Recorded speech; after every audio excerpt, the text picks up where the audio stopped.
سوال ہے، دنیا میں سب سے زیادہ کون سی کتاب پڑھی جاتی ہے؟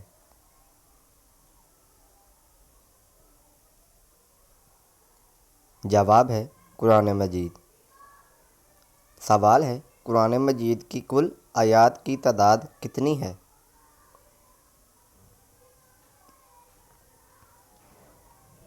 جواب ہے، قرآن مجید کی کل آیات کی تعداد 6666 ہے، لیکن حضرت ابن عباس رضی اللہ تعالی عنہ کی روایت کے مطابق آیات کی تعداد 6616 ہے۔ سوال ہے، قرآن مجید کے حروف کی کل تعداد کتنی ہے؟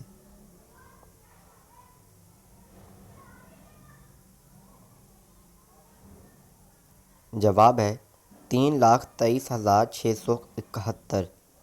سوال ہے، قرآن مجید کتنے حصوں میں تقسیم ہے؟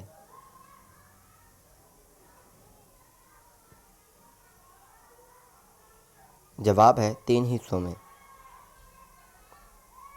سوال ہے، ہر پارے میں کتنے رکوع ہوتے ہیں؟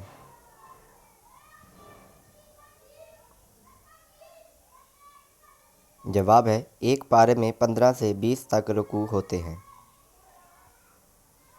سوال ہے، ایک رکوع میں کتنی آیات ہوتی ہیں؟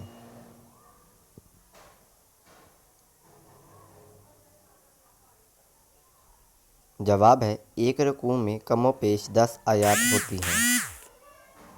سوال ہے، پورے قرآن مجید میں رکوع کی تعداد کتنی ہے؟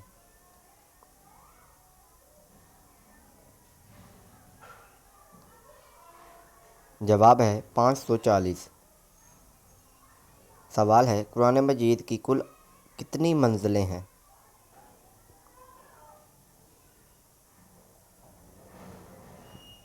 جواب ہے 7۔ ایسی دلچسپ دینی معلومات کے لیے چینل کو سبسکرائب ضرور کریں۔